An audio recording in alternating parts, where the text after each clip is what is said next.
कह दो मित्र, जो कुछ भी तुम्हारे मन में। आप ही पढ़ लीजिए ना केशव कि क्या है मेरे मन में। मैं तुम्हारा मन पढ़ सकता हूँ मित्र, परंतु जैसे कि मैंने पहले भी कहा था, मुझे तुम्हारे मुख से सुनना अच्छा लगता है। अब कह भी दो मित्र, क्या है तुम्हारे मन में? इस समय जो मेरे मन में चल रहा है वो ये है कि आपने मुझे पांडवों के पक्ष में आने का प्रस्ताव दिया था। हाँ, और तुमने उस प्रस्ताव को अस्वीकार कर दिया था। हाँ, परंतु मैंने कभी नहीं सोचा था कि मेरा ये निर्णय मुझे आपके विपक्ष में खड़ा कर देगा केशव। आपको तो युद्ध का परिणाम पता है ना केशव। किसी अनहोनी के होने से पहले उसका ज्ञात हो जाना, क्या वो आपको पीड़ा नहीं देता केशव? मनुष्य संतोष से इसलिए जीता है क्योंकि वो नहीं जानता कि अगले पल क्या होने वाला है।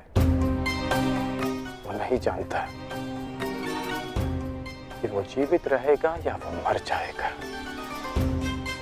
परंतु यदि उसे ज्ञात हो जाए कि अगले पल क्या होगा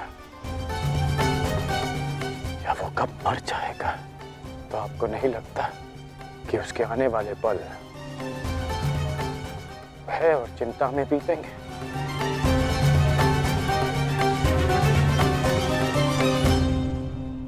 ये सोच पर निर्भर करता है अंगराज। यदि मनुष्य को अपना अंत ज्ञात हो तो हर वो क्षण जिसे हम व्यर्थ करते हैं, उन क्षणों को जिया भी जा सकता है। इस नदी को देख रहे हो? इस बहती नदी को पता है कि अंततः इसे सागर में जाकर मिल जाना। अधिक ज्ञान पीड़ादायी नहीं होता मित्र। अधिक ज्ञान उचित निर्णय लेने में सहायता करता है। यदि तुम्हें भी भूत और भविष्य का कुछ अधिक ज्ञान होता तो कदाचित तुम भी अधिक न्यायपूर्वक निर्णय कर पाते। आपका मंतव्य यही है ना कि पांडव उचित हैं और दुर्योधन अनुचित?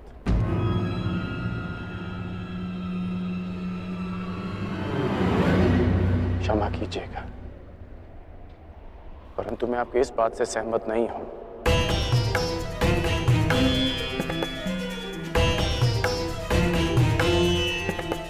मुझे लगता है केशव कि दोनों अपने अपने स्थान पर दोषी हैं।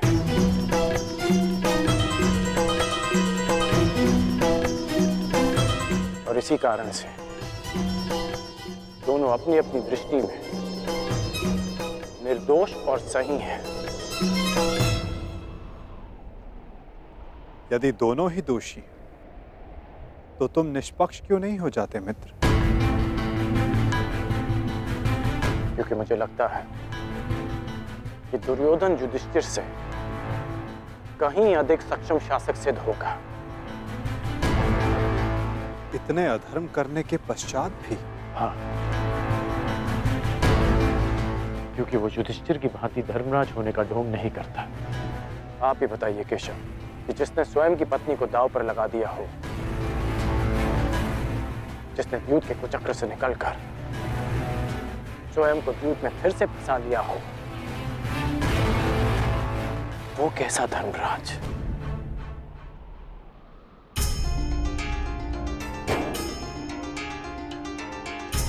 युधिष्ठिर की असमर्थता के कारण। राजकुमार युधिष्ठिर, मेरे शौंड की रक्षा कर लीजिए। मेरा अनुज क्यों मृत्यु की भेंट चढ़ गया?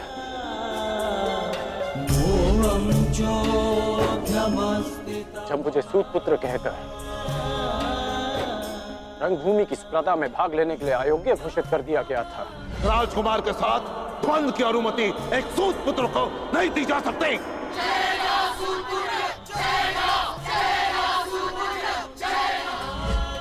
तब भी धर्मराज का धर्म मौन था। ऐसे में दुर्योधन ने मेरा हाथ थामा, जिसे आप अधर्मी कहते हैं। आज मैं अंगराज हूं परिवर्तन के लिए खड़ा हूं, वो केवल दुर्योधन के कारण केशव। मैंने कहा था ना, यदि तुम्हें तनिक अधिक ज्ञान होता तो तुम उचित निर्णय ले पाते मित्र।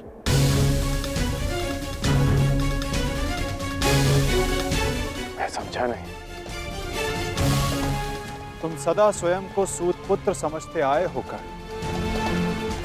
और यदि तुम्हारा ये ज्ञान मिथ्या हुआ तो?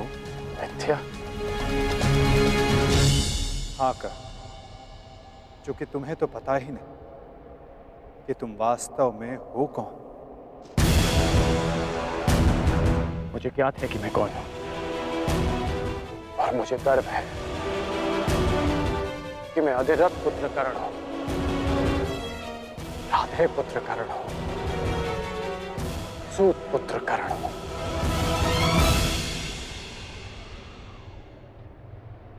तुम राधे नहीं हो अंगराज, तुम अधिरथ पुत्र नहीं, तुम सूत पुत्र नहीं।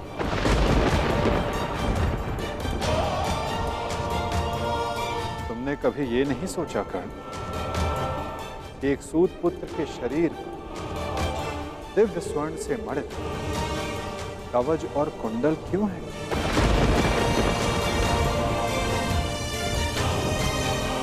तुम्हारे मन में यह प्रश्न कभी नहीं उठा कि एक साधारण से सारथी के पुत्र के पास ये कवच और कुंडल क्यों है?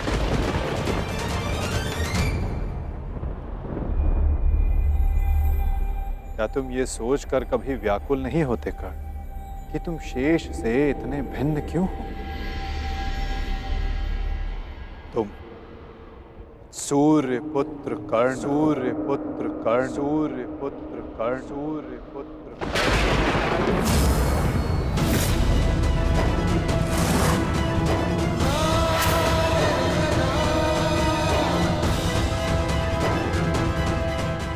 स्वयं सूर्य नारायण के अंश हो तुम कर्ण।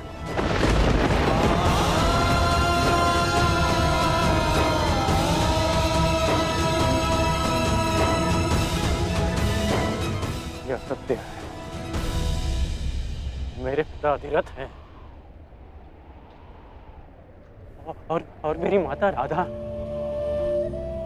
सत्य से भागो मत कर्ण, और सत्य यही है कि अधिरथ तुम्हारे पालक पिता हैं। तुम उन्हें गंगा किनारे मिले थे, कभी सोचा नहीं कि क्यों सूर्य का तेज तुम्हारे मुखमंडल पर रहता है? कभी अनुभव नहीं किया मित्र कि क्यों सूर्य का ताप तुम्हारे शरीर पर स्निग्धता का अनुभव कराता है? तब भी समझ नहीं आया तुम्हें जब दिग्विजय करते समय पांचाल युद्ध में क्यों शत्रु पक्ष पर सूर्य देव का ताप बरस रहा था? क्योंकि तुम अधिरथ पुत्र नहीं, तुम सूर्य देव का आशीर्वाद हो कर्ण।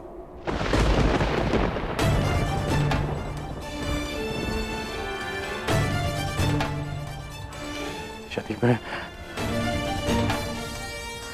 पिताश्री को गंगा किनारे मिला था तो मेरी माता को कर्ण, अपनी माता से बहुत पहले से भेंट करते आ रहे हो तुम कर्ण, क्योंकि रक्त सदा रक्त का सम्मान करता है।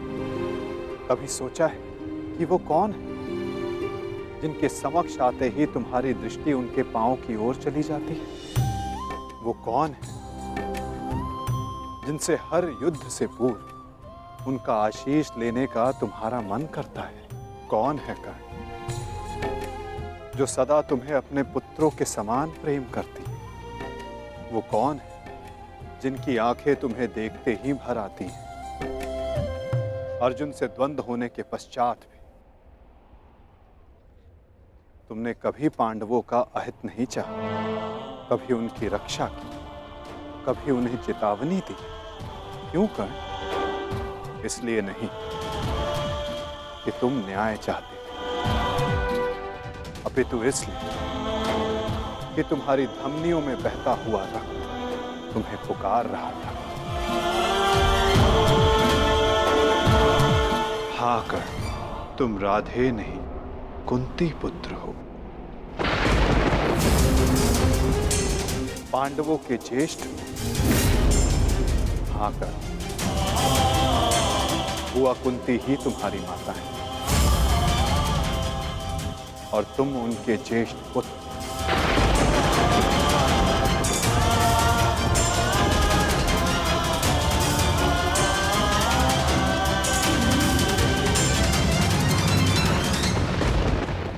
ये सत्य नहीं है। कह दीजिए केशव कि यह सत्य है। आप चाहते हैं ना कि मैं पांडवों के पक्ष में हो जाऊं, अपने मित्र का साथ छोड़ दूं, इसलिए आप मेरे साथ छल कर रहे हैं। हाँ, आप छल कर रहे हैं मेरे साथ।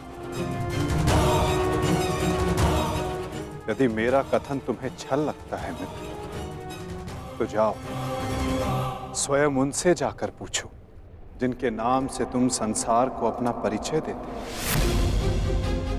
भद्र, अधिरथ और देवी राधा से जाकर पूछ लो।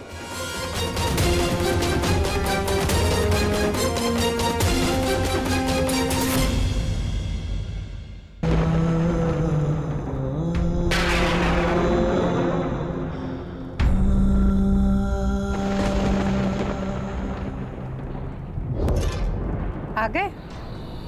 उचित समय पर पहुंच गए। आओ भीतर आओ।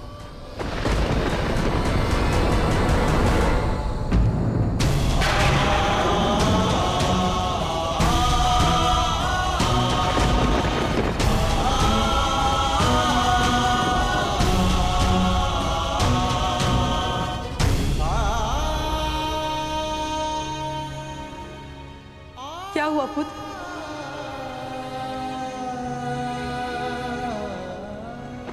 तुम राधे नहीं हो अंगराज, तुम सूर्य पुत्र कर्ण हो।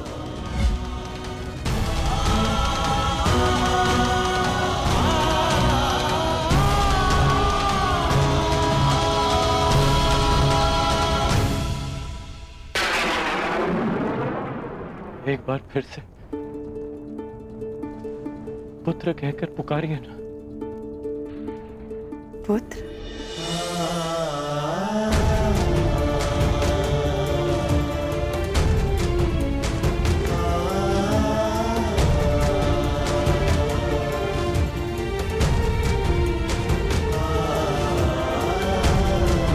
क्या हुआ पुत्र? तुम इतने व्यथित क्यों हो? क्या हुआ? मैं व्यथित था अपने ही माता। मैं समझ गया कि ये वासुदेव का खेल है। वो मेरे साथ खेल खेल रहे हैं माता। खेल? कैसा खेल? क्या विनोद किया केशव ने? बहुत भारी विरोध किया उन्होंने। उनका कहना है कि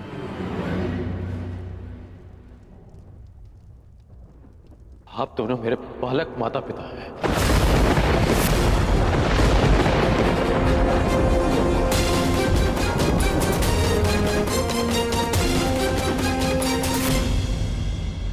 मैं पिताश्री को गंगा तट पर मिला था। ये सूर्यदेव मेरे पिता है और माता कुंती मेरी माता।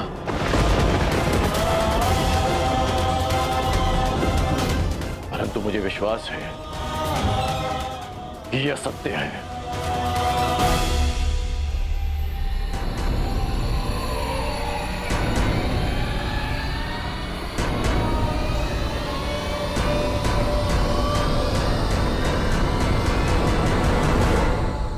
ये असत्य है ना? मैं आप ही का पुत्र हूं।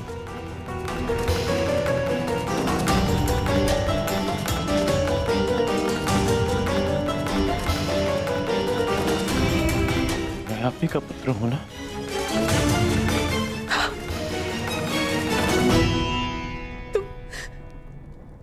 तुम मेरे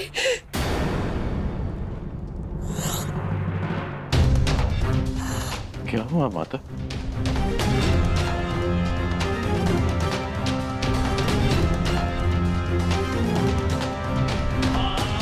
क्या हुआ पिताश्री? आप दोनों मौन क्यों हैं?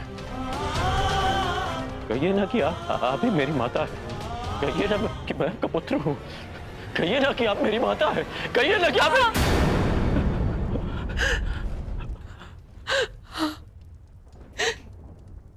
मैं तुम्हारी माता हूँ।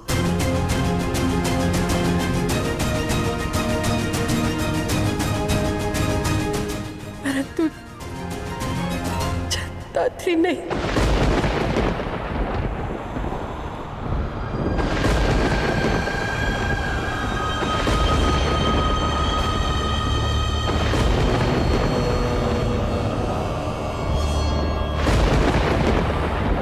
मैंने तुम्हें जन्म नहीं दिया।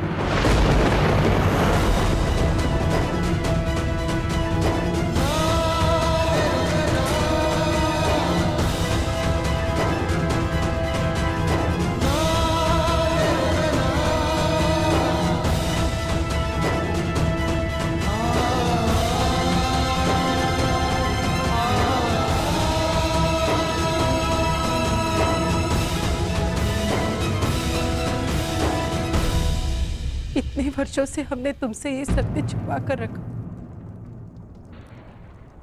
कि देवी कुंती तुम्हारी माता है।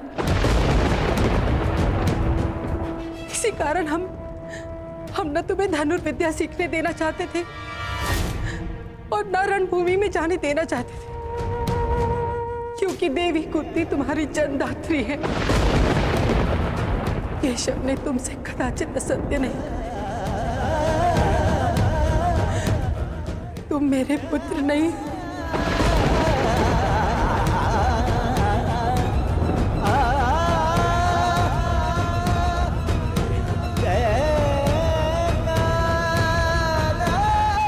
मैं तुम्हारी माता नहीं हूं।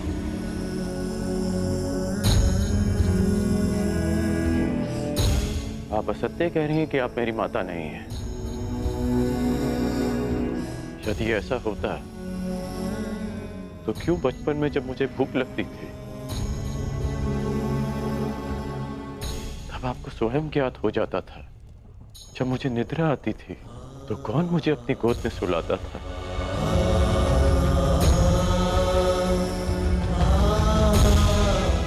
आप ही ना। जब मैं शिक्षा पूर्ण कर घर वापस लौटा तो आपको बिना ज्ञात हुए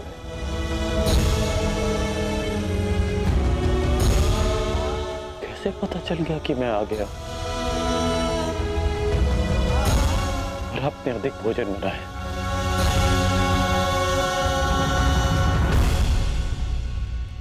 क्यों मेरे राज्याभिषेक पर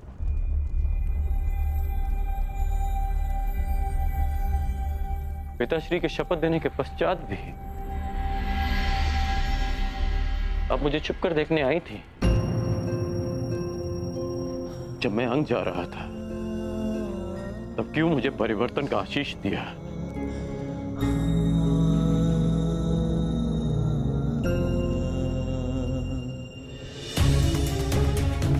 क्यों असत्य कह रही हैं आप मुझसे? इसीलिए कि मैं इस युद्ध में भाग ना लूं। ठीक, मैं इस युद्ध में भाग नहीं लेता। मैं सदा ही आपके चरणों में बैठा रहूंगा। मैं यहां से कहीं नहीं जाऊंगा। बस इतना कह दीजिए कि आप ही मेरी माता। कह दीजिए।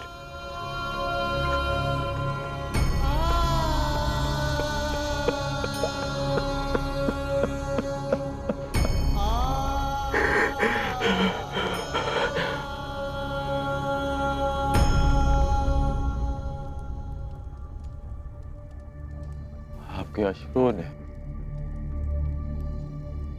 और आपकी चुप्पी ने सत्य सामने ला दिया।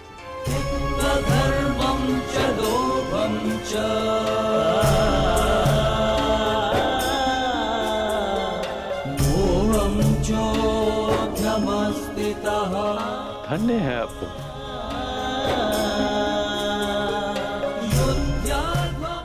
किसी और की संतान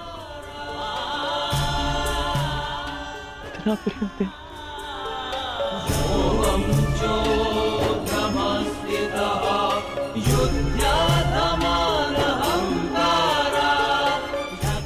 मैं आपका ऋण कभी नहीं उतार पाऊंगा।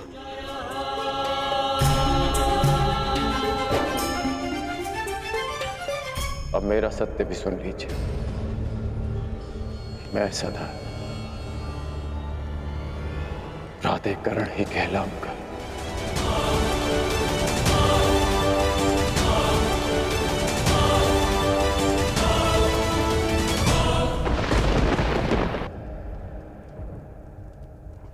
प्राधिकरण ही कहलाऊंगा।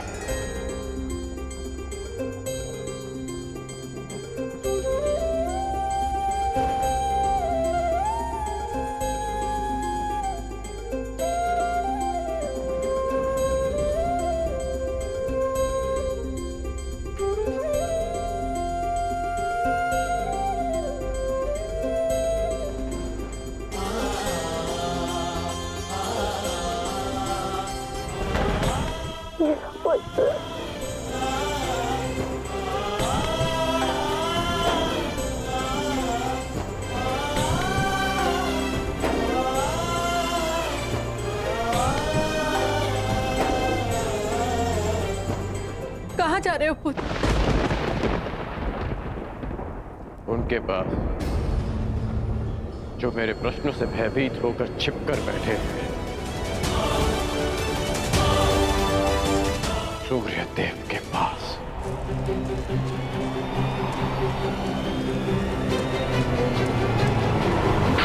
वेदों के आवरण से बाहर निकलिए सूर्यदेव। अब आप मुझसे और नहीं छिप सकते। मेरे समक्ष आइए सूर्यदेव। जीवन के आरंभ से हर प्रातः मैंने आपको तर्पण किया, उसके लिए बाहर आइए। मैंने सदा आपका सम्मान किया, उसके लिए बाहर आइए। आपके कारण जो मेरा अपमान हुआ, उसके लिए बाहर आइए। एक कवच कुंडल मुझे देकर भी मेरे मन को जो भेदा है आपने, उस पीड़ा के कारण बाहर आइए।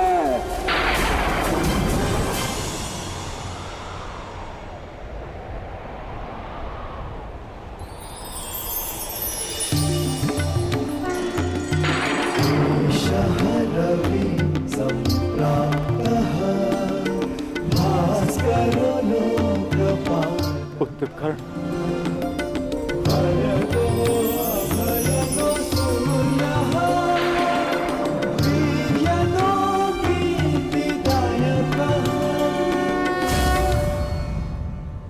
ये तो मैं जान गया कि मैं आपका पुत्र हूं।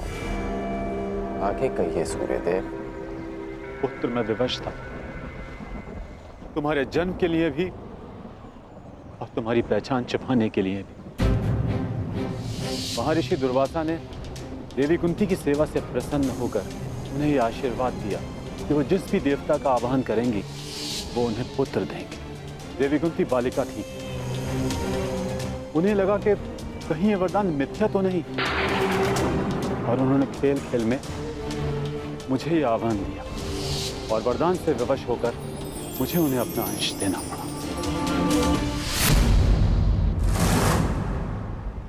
विवश थे आप? क्या आज विवश नहीं है? माता कुंती को मुझे अपनाने में समाज का भय था, परंतु आपको किस बात का भय था? आपने मुझे सच्चे क्यों नहीं बताया? संसार भर को प्रकाश देने वाले ने अपने ही अंश को अंधकार में रखा। क्यों?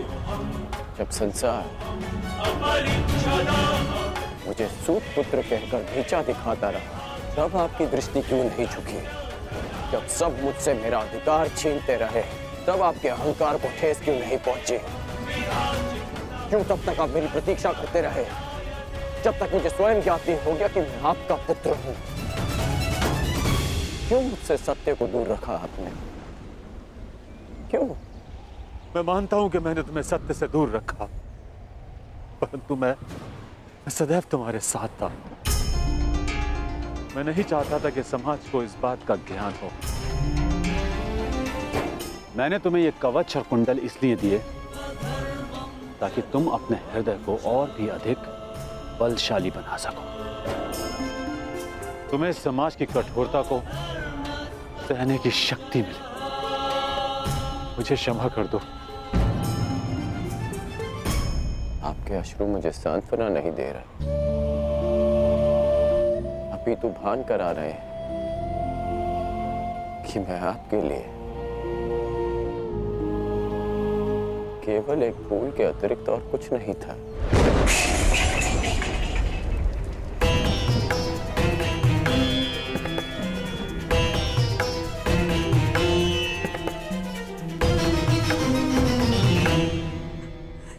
हे ईश्वर, मेरे पुत्र की सहायता करना।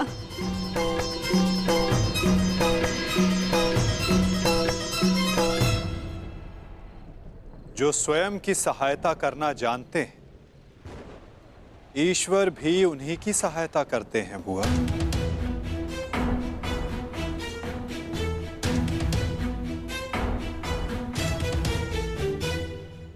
मैं सदा आपकी पूजा करता रहा, आपको तर्पण देता रहा, और भविष्य में भी मैं ऐसा ही करूंगा।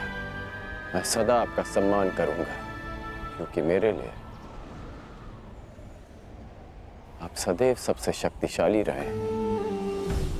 मेरा मन मलिन है आज, परंतु मेरे मन में आपके प्रति कोई मैल नहीं।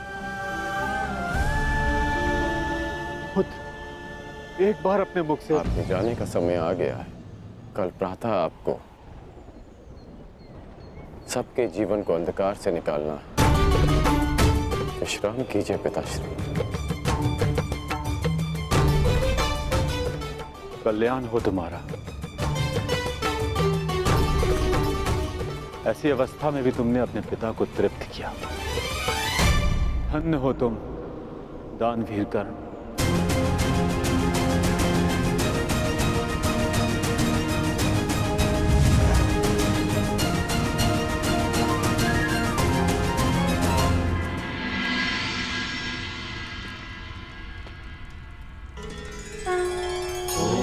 अब आप और कितना व्यथित रहेंगी बुआ? आप अपने कर्मों को संसार से छिपा सकती हैं, परंतु अपने कर्मों के फल को आप स्वयं से और कितना छिपाएंगी? अपने कर्मों का सामना प्रत्येक को एक ना एक दिन करना ही पड़ता है बुआ। परंतु उसका सामना कैसे करूंगी? क्या कहूंगी उसे इसके समक्ष आकर?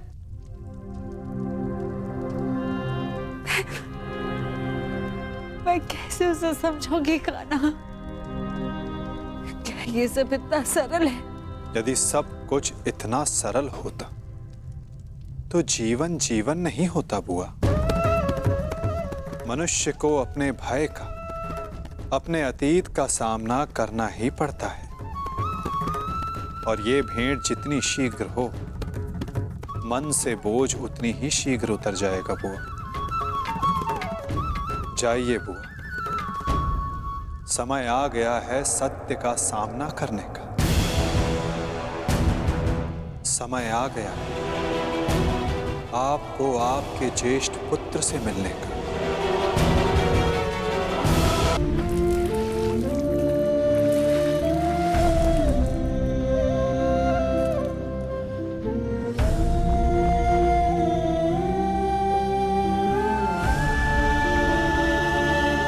दान चाहिए पुत्र, दोगे?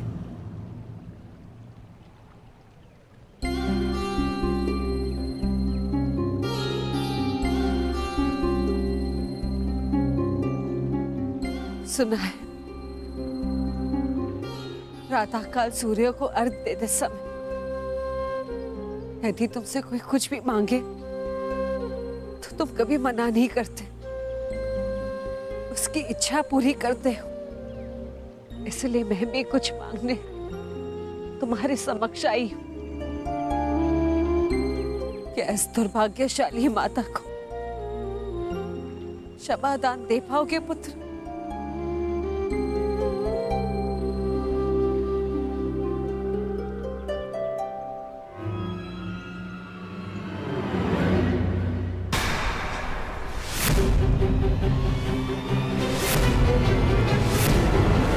क्षमा प्रार्थी तो मैं हूँ राजमाता। राजमाता, ऐसा मत कहो पुत्र।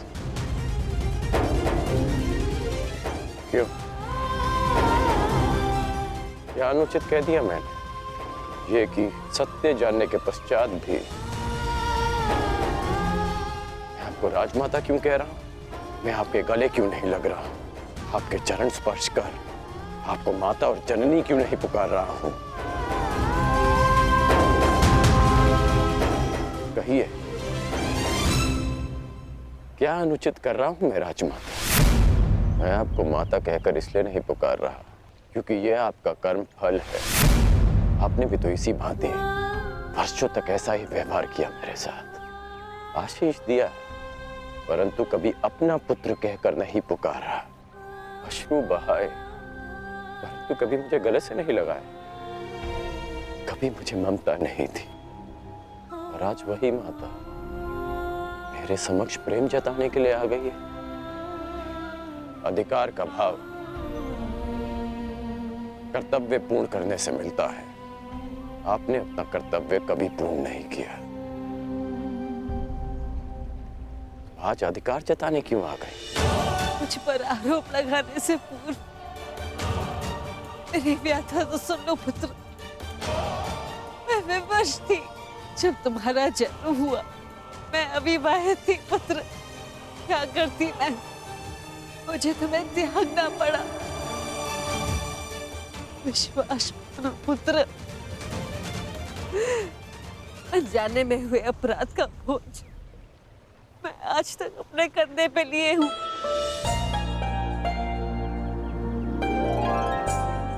आपने अपनी व्यथा तो कह दी, परंतु मेरा क्या दोष था? एक बालक जिसने अपनी आंखें भी पूरी तरह नहीं खोली थी, उसके जीवन में आपने सदा के लिए अंधकार कर दिया। एक नवजात को गंगा माँ की भेंट चढ़ा दिया आपने। क्या आपने ये भी नहीं सोचा कि वो जीवित रहेगा या वो मर? कि यदि वो बच गया तो संसार उसे किस नाम से पुकारेगा? समाज उसे कितने ताने देगा कि उसका जीवन जीते जी नरक बन जाए? ये भी नहीं सोचा हमने। गंगा में इसीलिए बहाया ना क्योंकि गंगा मां पाप धोती है। मैं आपके लिए पापी था ना, केवल एक पाप, एक अभिशाप जिसे आप गंगा में बहाकर भूल गई। आश्चर्य की बात यह है कि कभी आपने मुझे खोजने का प्रयास नहीं किया, कभी ये जानने का प्रयास नहीं किया कि मैं जीवित हूं या मर गया। आपको पता है कि जब भी मैं आपके समक्ष आता था, आपको प्रणाम करता था, तो एक विचित्र स्नेह, एक अनोखा बंधन अनुभव करता था मैं। क्या आप कभी ऐसा अनुभव नहीं करती थी? तुम मेरे ही पुत्र हो, इसका ज्ञान मुझे रंगभूमि में हुआ, परंतु फिर भी आप मौन थी। ये जानने के पश्चात में आप समझा कि तब आपके समक्ष एक और प्रश्न आकर खड़ा हो गया कि युवराज पद की होड़ में प्रदा कर रहे अपने सारे पुत्रों को कैसे बताएं कि जिसके कुल का वो अपमान कर रहे हैं वो उनका ज्येष्ठ भ्राता है। हस्तिनापुर के समक्ष ये सत्य कैसे बताएं कि मैं आपकी प्रथम संतान हूं। बोलिए राजमाता, ये आज अचानक क्या हो गया? ऐसा मत कहो पुत्र। मैं नहीं चाहती कि मेरे पुत्र एक दूसरे का रक्त बहे।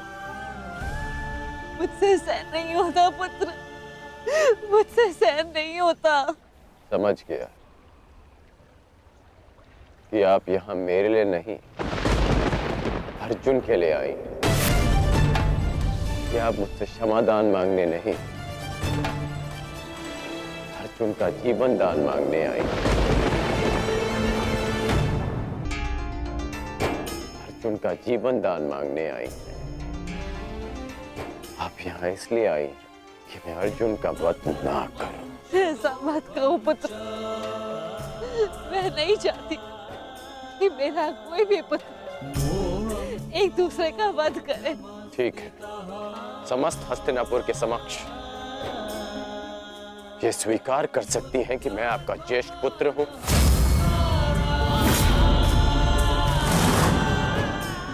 पता था मुझे कि कोई उत्तर नहीं मिलेगा। मेरे जीवन पर अनेक बार संकट आया, तब आपकी ममता नहीं जागी। परंतु आज जब अर्जुन के जीवन पर संकट आया, तब आप अपनी लज्जा, अपना सम्मान सब भूलकर मेरे पास आ गए।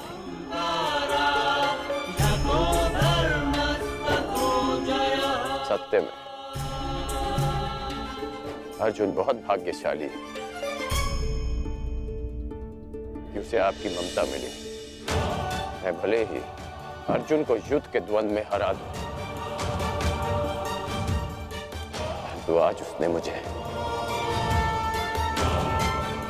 ममता के द्वंद्व में हरा दिया। तुम्हारी अपराधी नहीं हूं मैं।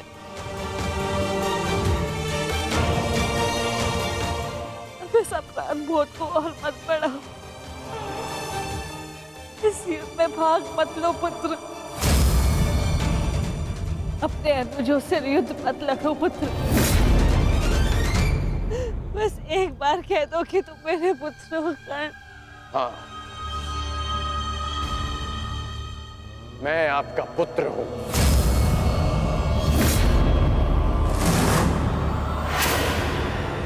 किंतु आप मेरी माता नहीं।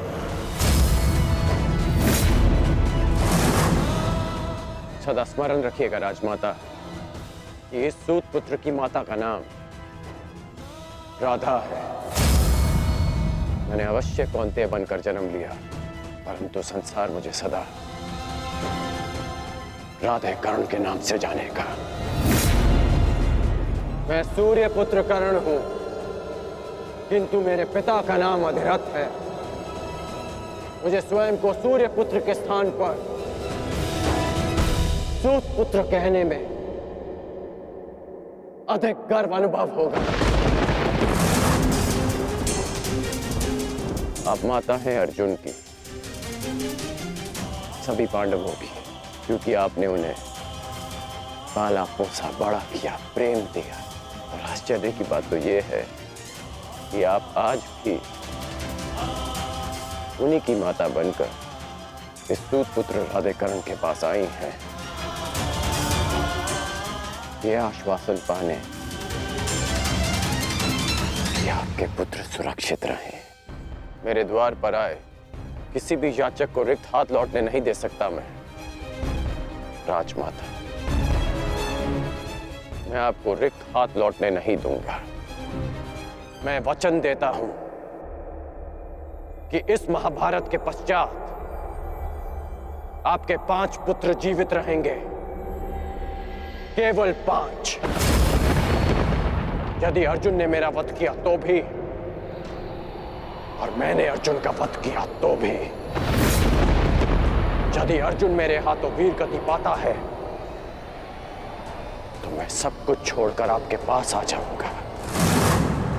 मैं वचन देता हूं कि अर्जुन के अतिरिक्त आपके किसी पुत्र का वध नहीं करूंगा मैं।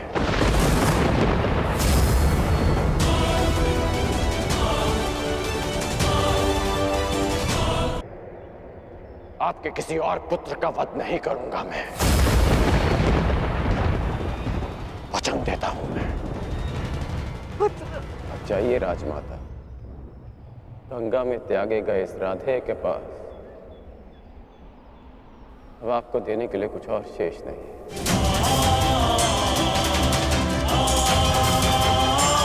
रही बात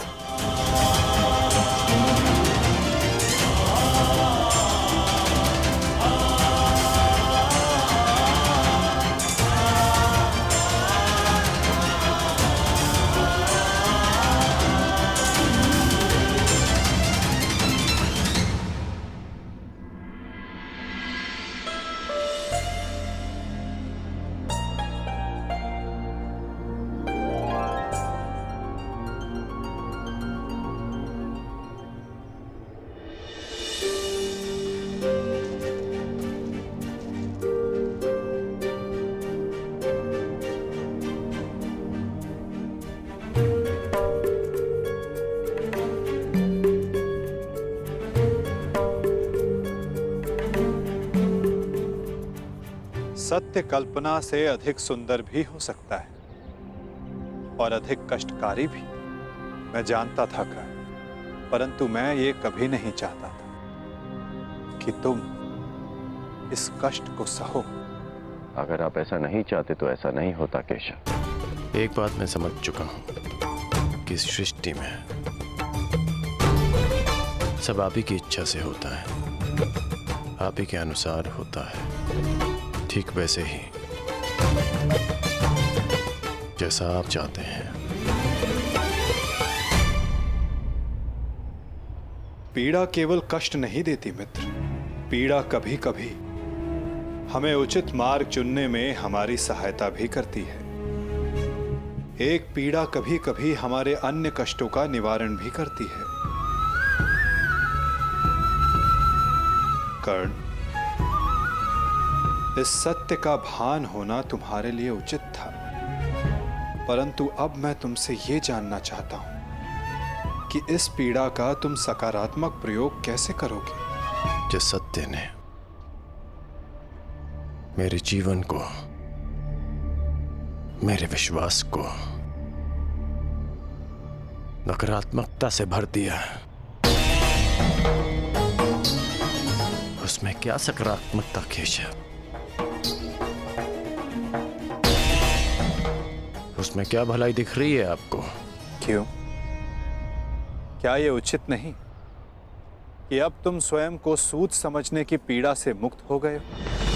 कि तुम्हें अब अपना वंश क्या, कि अब तुम पूरे मन से, पूरे अधिकार से किसी भी क्षत्रिय के समक्ष जाकर अपना अधिकार मांग सकते हो। क्या ये उचित नहीं कर कि अब तुम्हें ज्ञात हो गया है कि मैं क्यों तुम्हें पांडवों के पक्ष में आने के लिए सुझाव देता रहा?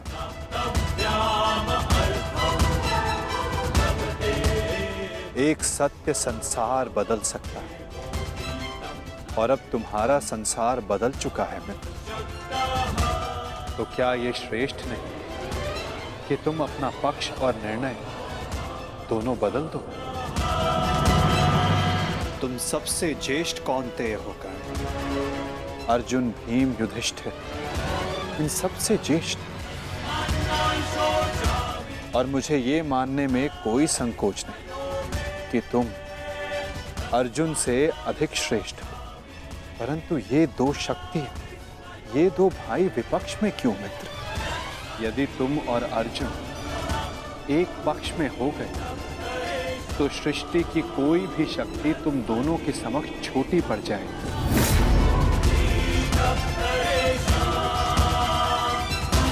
तुम्हें और अर्जुन को मेरी, वासुदेव तक की आवश्यकता नहीं पड़ेगी मित्र। युधिष्ठिर तुम्हारा अनुज होगा और बाकी शेष पांडव भी। तनिक सोचो, जो परिवर्तन तुम अंगराज बनकर ना ला सके, वो परिवर्तन तुम हस्तिनापुर के सम्राट बनकर ला पाओ। सूर्य पुत्र कौन्तेय सम्राट गण, जो संसार को एक प्रकाशमान युग की ओर ले जा सकता है।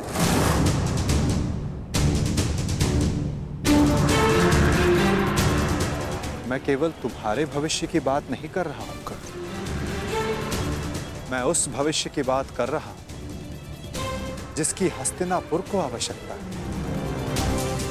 इस संसार को, इस मानवता को आवश्यकता है। और यही सबके हित में है मित्र।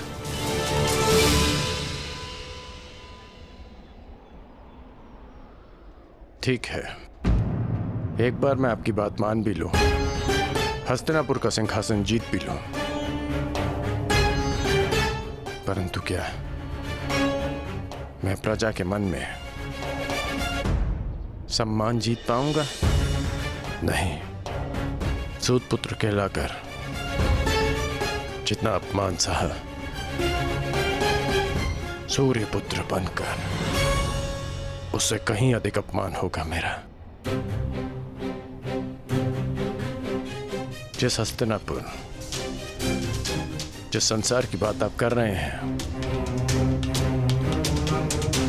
वो मेरे विषय में सोचेंगे कि कितना अवसरवादी निकला मैं, कि राज्य का लालच पाते ही मैंने अपना पक्ष बदल डाला।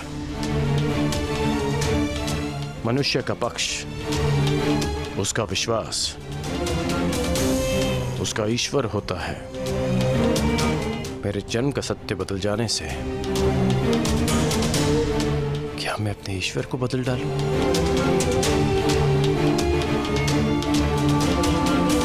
और अर्जुन, क्या ये उस महान धनुर्धारी का अपमान नहीं होगा?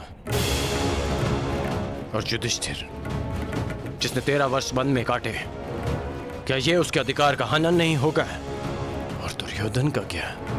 दुर्योधन की मित्रता ने वट वृक्ष बनकर मुझे संसार के ताप से बचाया, मुझे छाया दी, और जो वृक्ष छाया देता है उसे काटा नहीं जाता, उसकी रक्षा की जाती है। धिक्कार होगी मुझ पर यदि ऐसा विचार मेरे मन में भी आया।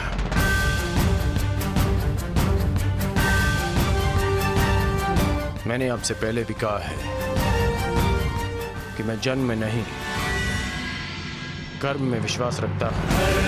मैं कुल, वंश, जाति में नहीं, कौशल और पुरुषार्थ में विश्वास रखता हूं। जब मेरी जन्म माता ने मुझे त्यागा तो एक सूत ने मुझे पाल पोस के बड़ा किया।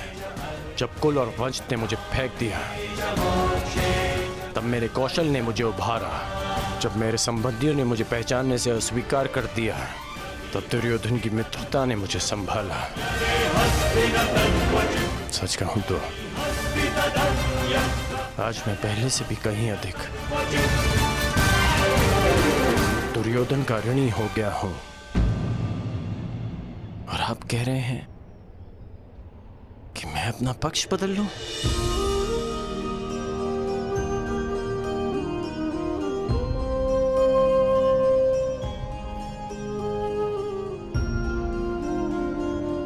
मैं अभिभूत हुआ तुम्हारे इन वचनों से कर्ण, परंतु मेरी इच्छा सदा यही है कि तुम मेरे साथ रहो और मैं तुम्हारे। परंतु निर्णय लेना तुम पर निर्भर करता है मित्र। तो बताओ कर्ण, तुम्हारा अंतिम निर्णय क्या है? तुम्हारे नए परिचय का, इस सत्य के भान का क्या निष्कर्ष है? एक ही निष्कर्ष है और एक ही निर्णय। या तो मेरे मित्र दुर्योधन के शीश पर राज मुकुट होगा या इस कर्ण के धड़ पर शीश ही नहीं होगा।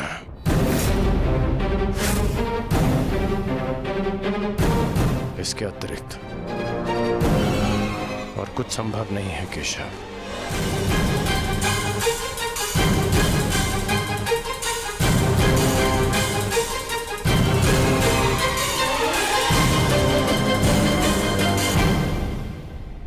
एक विनती है केशव कि मेरी जन्म कथा गुप्त रखिएगा। यदि युधिष्ठिर को इसका ज्ञान हुआ तो वो सिंहासन को ठुकरा देगा, और यदि उसने साम्राज्य मुझे सौंप दिया तो मैं उसे दुर्योधन को सौंप दूंगा, और यदि समाज को इसका भान हो गया तो वो माता कुंती को ठुकरा देंगे। इसलिए यह सत्य है हमारे मध्य ही रहे, यही श्रेष्ठकर है। मैं चाहता हूं कि आप मेरी मृत्यु तक मुझे राधे कहकर पुकारें, कौनते ही नहीं।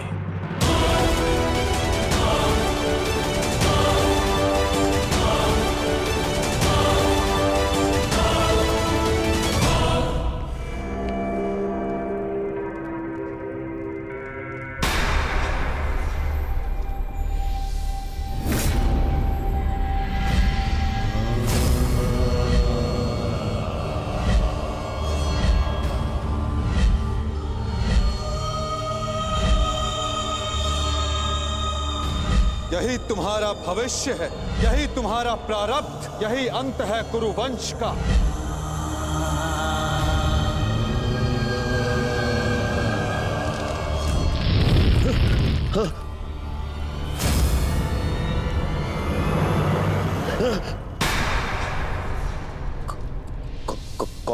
कौन है आप? है? ये क्या कह रहे हो दुर्योधन? मामा हूँ, मामा। नहीं नहीं, ये कौन है आप मुझसे ये प्रश्न करने वाले?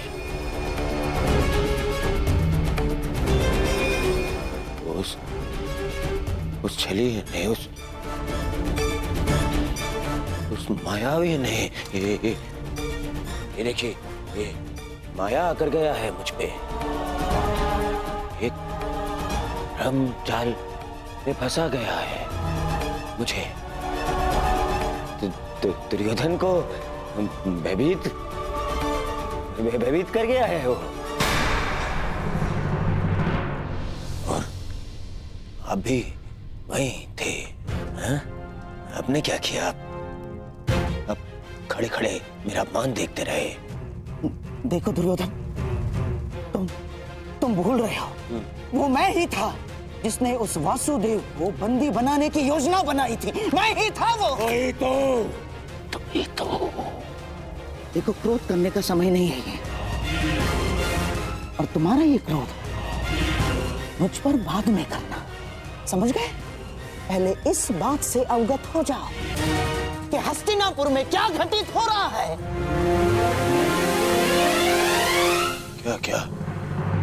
क्या घटित हो रहा है हस्तिनापुर में? वही तो मैं तुम्हें कब से बताने का प्रयास कर रहा हूं, परंतु तुम हो कि सुन ही नहीं रहे हो। तुम्हें कदाचित अनुमान नहीं है कि तुम्हारा परम मित्र कर्ण तुम्हारे नाक के नीचे क्या कर रहा है। क्या कर रहा है मेरा मित्र? जब तुम उस वासुदेव के माया के भ्रम के पश्चात स्वयं को संभालने का प्रयास कर रहे थे, तब सभा से वासुदेव के साथ कर्ण ने भी प्रस्थान किया था। दुर्योधन, दोनों साथ थे। दोनों साथ थे। हाँ, और केवल इतना ही नहीं दुर्योधन, तुम्हारे शत्रुओं की माता कुंती के साथ तुम्हारे परम मित्र कर्ण ने बहुत समय व्यतीत किया, बहुत।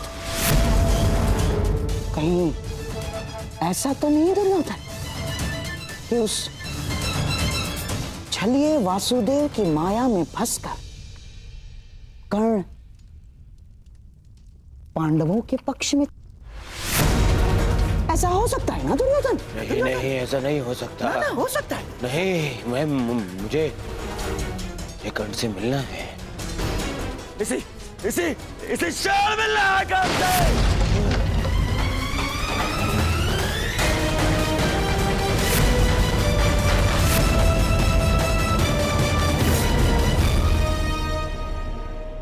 जीवन कितने खेल खेलती है ना हमारे साथ केशव। जीवन भर जिसका वध करना चाहा, जिसे युद्ध में हराना चाहा, जिसका मान मर्दन करना चाहा, आज ज्ञात हुआ कि वो मेरा ही अनुज है। मैं अपने ही अनुज पर आक्रमण कैसे कर पाऊंगा? उस पर बाण संधान कैसे करूंगा मैं? और यदि ऐसा नहीं करता तो वो उस मित्र के साथ विश्वासघात होगा जो मेरे विश्वास पर ये युद्ध लड़ रहा है।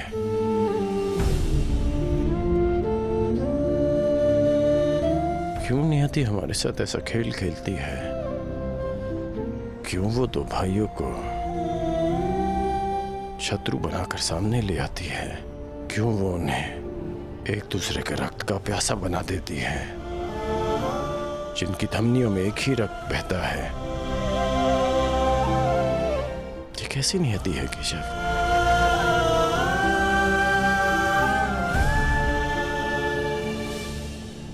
ये नियति नहीं मित्र, ये चुनौती है, ये एक परीक्षा है, या ये कहो स्वयं को सिद्ध करने का अवसर है। इतनी कठिन परीक्षा, इतनी कठोर चुनौती, इतना पीड़ादायक अवसर। मनुष्य अपनी परीक्षा नहीं चुनता कर्ण, ये परीक्षा है जो स्वयं अपना पात्र चुनती है। ये चुनौती है जो परखने के लिए स्वयं अपना पात्र चुनती है कवचधारी वीर। माटी के तट नदी की धीमी धारा के किनारे होते हैं और कठोर पाषाण को नदी के वेग से लड़ना होता है। एक सामान्य पाषाण को हथौड़ी और छेनी की मार सहनी होती, परंतु जिसे हीरा बनना हो उसे धरती के भीतर गहन दबाव और ताप को सहना होता है। माला बनने के लिए अपने हृदय को सुई से भिदवाना होता है। प्रकाश देने के लिए स्वयं को जलाना होता है। बांस सब होते हैं कर्ण, परंतु बांसुरी बनने के लिए तन पर घाव खाना पड़ता है। जिनके उत्तरदायित्व बड़े हों उनके समक्ष सामान्य प्रश्न नहीं आते कर्ण। जिन्हें युद्ध की हुंकार भरनी होती है उन्हें लाक्षागृह की अग्नि से निकलना होता है। जिन्हें युद्ध का परिणाम देना होता है उन्हें अपना कवच भिदवाना होता है। मृत्युंजय बनने की चाह रखने वालों को प्रति क्षण मरना होता है। ये तुम्हारे समक्ष आई सबसे बड़ी दुविधा नहीं है कर्ण, सबसे बड़ी चुनौती है, सबसे बड़ा अवसर है। अब इसका चयन करना तुम पर निर्भर करता है कर्ण कि इसमें भाग लो या भाग जाओ। तो ये सब पहले आपने क्यों नहीं बताया केशव? यदि तब बता देता तो आज तुम्हारे समक्ष मृत्युंजय बनने का अवसर नहीं आता। एक मित्र के रूप में आपने मुझे बताया कि मुझे क्या चुनना चाहिए, परंतु आज मैंने सभा में उस कृष्ण को देखा जो भूत भविष्य वर्तमान सब है, जिनसे परे कुछ नहीं, जिन्हें सब कुछ ज्ञात है। तो आपको ये भी अवश्य ज्ञात होगा केशव कि आपका ये मित्र कठिनाइयों से कब